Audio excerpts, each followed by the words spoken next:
Beloved, welcome to Sunday's Talk and thank you for joining me today. Today's talk is possibly the most important message I've shared since the beginning of this YouTube channel.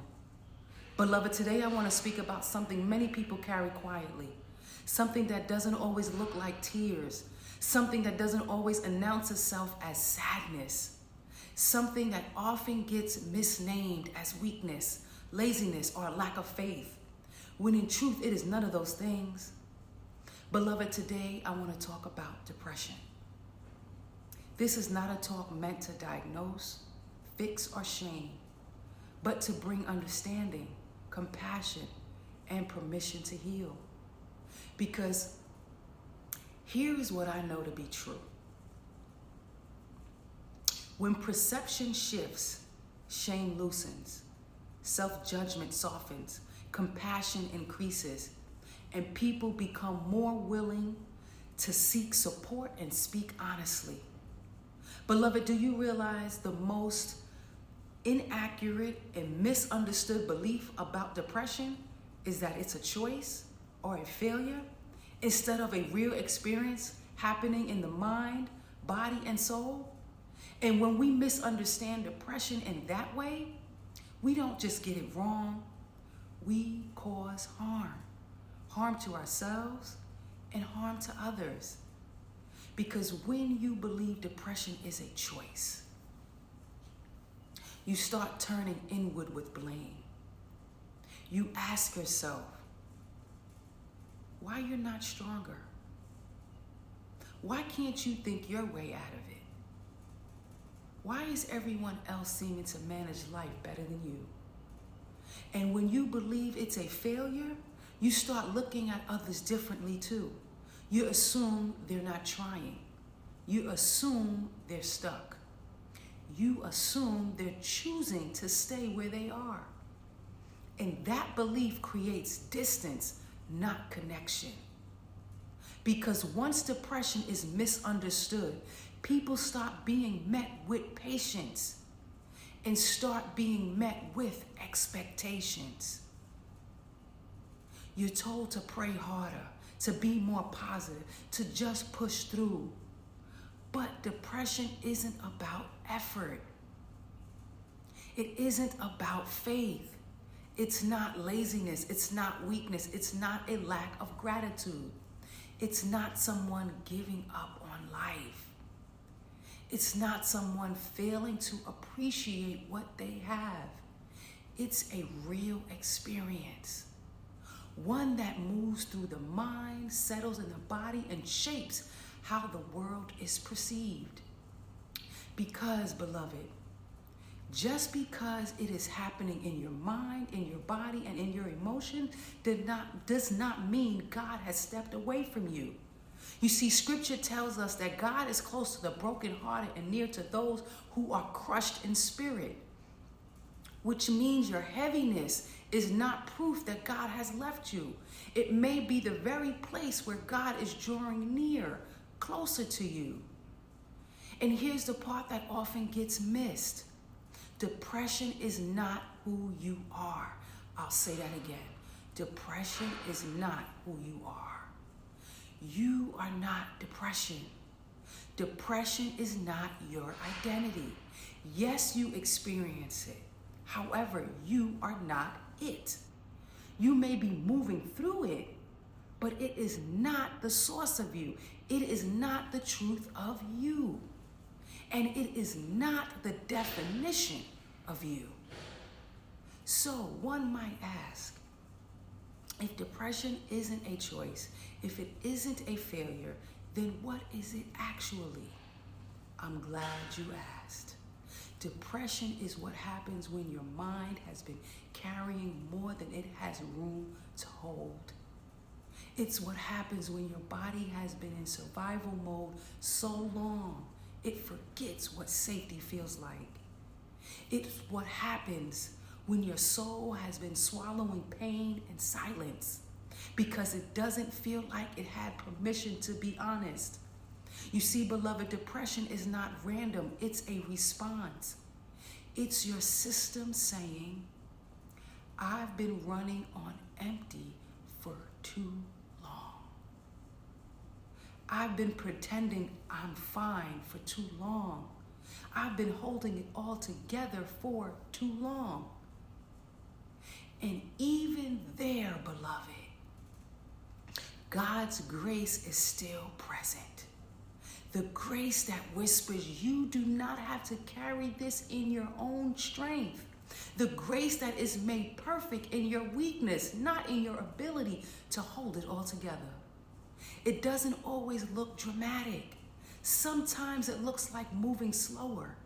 Sometimes it looks like doing the bare minimum. Sometimes it looks like laughing on the outside and feeling nothing on the inside.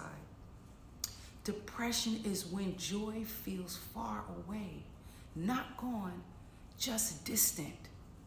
Like you can see your life but not feel your life. It's when simple things feel heavy. I'm talking about when getting out of bed, returning a text, answering, "How are you?" without lying. Depression is when your thoughts turn on you. You start believing you're too much and not enough at the exact same time. You question your worth, your value. You question your presence, your purpose. You question whether your presence even matters. Even though, beloved, it absolutely does. Depression is not you being dramatic. It is the evidence that you have been enduring, that you have been absorbing, that you have been holding more than anyone can see or even imagine. It is the nervous system hitting the brakes after months or years of you hitting the gas. It is the mind saying, I can't keep outrunning this pain. It is the body saying, I can't keep performing like I'm okay. It is the soul saying, I need space, I need care, I need help. Depression is not a verdict, beloved.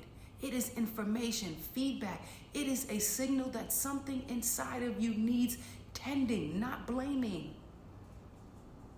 So when you say, I feel numb, I feel tired, I feel disconnected, what you're really saying is, something in me is asking to finally be acknowledged.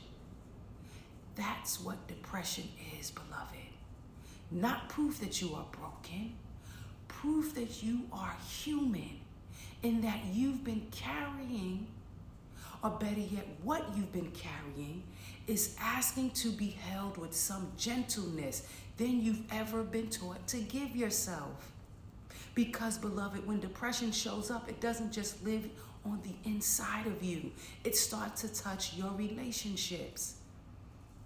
It changes how you show up. It changes how people read you. Not because you love less, but because you don't have as much of you to bring into the room. You answer slower. You cancel more. You go quiet, not because you don't care, but because you don't have the language for what's happening inside. And this is where the quiet cost begins. The cost that doesn't always look obvious, but it is very, very real. I'm talking about the cost of feeling misunderstood. The cost of watching people take your distance personally. The cost of being present in body but absent in energy. Not knowing how to explain that without feeling like a burden. And that's the part most people don't see, beloved. I've seen this as a therapist, a friend, and I've known it in my own body too. I've watched people sit in front of me on the couch, on FaceTime, in quiet corners, saying, I'm sorry I'm like this. I'm sorry I'm so much. I'm sorry I'm not who I used to be. Apologizing for needing rest. Apologizing for not texting back. Apologizing for canceling plans.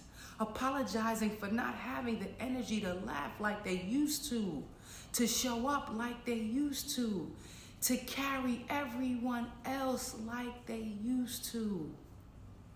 I've watched friends do the same thing, answering less and less, letting the group chat keep moving without them, using humor to cover up how heavy they really feel. And if I'm honest, beloved, and fully transparent, I've been there myself. Maybe not always with a formula of a diagnosis, but with a very real heaviness that lives in my mind, in my body, and in my soul. Because truth be told, you don't have to be clinically diagnosed to be experiencing depression. You don't need a label on a paper for your pain to be real. Your nervous system doesn't wait for a checklist to be completed before it says, I'm exhausted, I'm overwhelmed. So I sit there as a therapist, as a friend, as someone who knows that weight. And I'm thinking, beloved, you are apologizing for being in pain. You are saying sorry for being human. You are saying sorry for reaching a limit no one ever taught you you were allowed to have. That's what depression does. It turns the one who is really hurting into the one who feels guilty for how their hurt is perceived. It makes the tired one feel like they're failing. It makes the overwhelmed one feel like they're ungrateful. It makes the one who is barely holding on feel responsible for keeping everyone else comfortable. So instead of saying, I'm in pain, you say, I'm sorry. And beloved, that is the quiet cruelty of it. The person most in need of compassion starts believing they are the problem for having needs at all. And for some of you, it goes one step further. You hear yourself in this, but you still tuck it away. You tell yourself, I'm tired. It's just been a lot. It's been a long week lately. So you downplay the weight. You rename the symptoms. You turn I'm hurting into it's not that deep. Someone, one of your friends, might suggest, hey, this might be depression. And you feel your whole body tense, become resistant. So you laugh it off. You say, no, I'm fine. You change the subject. You switch the topic. Not because it isn't close to the truth, but because saying it out loud feels like it's too much. Because if you call it what it is, you're afraid something in your life will have to sift. Like your peace, your expectations, your role as the strong one. So what do? You keep moving. You keep serving. You keep showing up. On the outside, you look together. While on the inside, you know something is not okay. Something is not right. But you keep telling yourself, it's not that serious. I'll be fine. I'll be okay. Beloved, this is what it can look like when a part of you knows and another part of you is not ready to accept it yet. Beloved, if any part of this feels close to you, you are not being exposed. You are not being called out. You are being invited. Invited to stop arguing with your own pain. Invited to stop shrinking what you feel so other people stay comfortable. Saying, I think I might be depressed is not you surrendering to the darkness. It is you reaching for light, for language, for help. You were never meant to diagnose yourself in silence, to treat yourself in secret, to carry this alone. And then there is you, the one who knows it's depression because you know that way. You know the patterns. You've been told from a professional source. You've heard the diagnosis. You've read the article. You've even Googled the symptoms at 2 a.m. and thought, yeah, that's me. but you won't talk about it. You won't say it out loud. You won't dare announce it. Not to your family, not with your friends, not even with people or a person who you call the strong one. So what do? You put on your I'm good voice. You put on your I'm blessed smile. You give updates that sound hopeful enough so no one asks deeper questions. You carry your depression like a secret assignment, like something you have to manage alone so you don't scare anybody. Because somewhere along the way, you've learned that your pain is too heavy, that your emotions are too much, that asking for help makes you a burden, a sign of weakness. So what do? You edit yourself. You downplay the hard part. You share just enough to sound honest, but not enough to feel exposed. You might say, yeah, I've been going through it, but you won't dare say, some days I don't even want to be here. You might say, I've just been tired, but you don't say, I've been staring at the walls, at the ceiling at 3 a.m., wondering how much longer can I do this? You protect everybody else from the fullness of your truth, but in the process, you cut yourself off from the fullness of their support. And beloved, let me drop this in your spirit gently but clearly. Silence is heavy. Secrets are heavy. Carrying this alone does not make you strong. It makes you isolated. Strength is not, I never let anyone see me struggle. Strength is, I am willing to be honest so I don't have to struggle by myself. You are not too much for needing to say, I'm not okay. The right people are not burdened by your honesty. The right people count it an honor to sit with you in the darkness until a little bit of light starts to come back. You do not have to tell everyone, not the whole world, not on the internet, not to your entire family, but you do need someone who knows the whole story, the real story. Someone who can check on you beyond the I'm fine. Someone who can remind you of who you are when your mind is lying to you about your worth, your value. Beloved, keeping it hidden might feel safer, but it keeps you stuck. Bringing it into the light does not make it worse. It gives it somewhere to go. Your depression does not disqualify you from love, from support, from being held. Beloved, you are allowed to be both aware of what you carry and willing to let yourself be carried too. To be carried by God who says, come to me, all who are weary and burdened, and I will give you rest. Truth be told, for some of you, that's the hardest part. Because you're used to being the one who holds, who carries, who checks in on everybody else. You know how to be the strong friend, the reliable one, the I got it one. You don't always know how to be the one who says, I need help. I'm not okay. I can't do this by myself.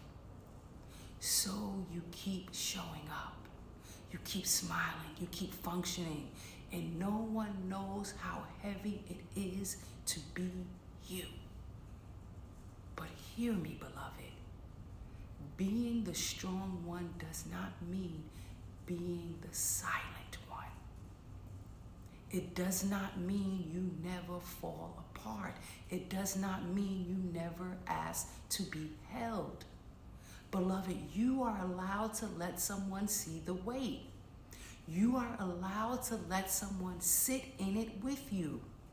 You are allowed to let yourself be supported in the same way you have supported others. And as I close, I want to speak to those of you who have been trusted with someone else's heaviness. Beloved, you are not there to fix them. You are not there to heal them. You are not there to carry their depression on your back until you break. Your role is to support. Key word, support. Not to rescue, not to control, not to fix. Because when you move from I'm going to help you without asking, it can quietly become about what you think they need, what you think should happen next, how you feel comfortable showing up, instead of what their actual heart is asking for. You see, most of the time, this is not ego, it is intention. You don't want to see them in pain. You want to see them better. So you start offering solutions, answers, timeline. But support is different. Support is person-centered. Support says, I am here with you, before it says, here's what you should do. Support asks, how do you need me to show up? Do you need silence or conversation? Do you need prayer, presence, or practical help? Support understands that you are not the healer, the fixer. You are the witness, the companion, the steady presence that reminds them they are not walking through this alone. You are there to support, not to be the solution. You stand behind their process, not stand in place of their process. And with this closing, beloved, my Sunday offering unto you, to the one who is experiencing the weight of depression, this week I want to invite you into a simple, honest practice. I call it tell the truth in one page. Not your whole story, not your whole history, just today. And here's how it looks like. Here's how it works. At the top of the page, write, if I told the truth about how I'm doing right now. Then without editing, without making it sound pretty, without trying to be grateful or positive, finish that sentence. Even if it comes out as I'm exhausted, I feel numb, I'm angry at God, I'm scared of my own thoughts, I feel alone, even when people are around me. That is your offering of honesty. If you can, take it one step further, and under that write, one thing I wish someone understood about me right now is, and finish it. Beloved, this page is not for performance. It is not for social media. It is not for proving anything. You can keep it between you and God, or you can share it with your therapist. You can hand it to a trusted person and say, read this. This is what I haven't had the words to say out loud.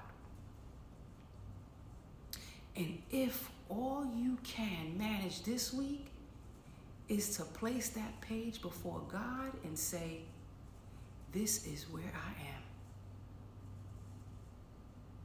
That is still prayer. That is still worship. That is still you coming to the one who sees, who knows, who is not offended by your honesty, who welcomes it. The practice is this. Once this week, you will give yourself permission to tell the truth on one page without apologizing for it. Because every time you tell the truth about your internal world, you loosen shame, you interrupt isolation, and you remind your own soul, I am not a problem to fix. I am a person to be cared for. And that, beloved, is my Sunday offering unto you. Amen and Beloved, I want to thank you for joining me on today. I love you to life. Until next time, peace and God bless. And don't forget to hit the like and subscribe button and drop me a comment. Let me know how this spoke to you on today. And don't forget to share. God bless.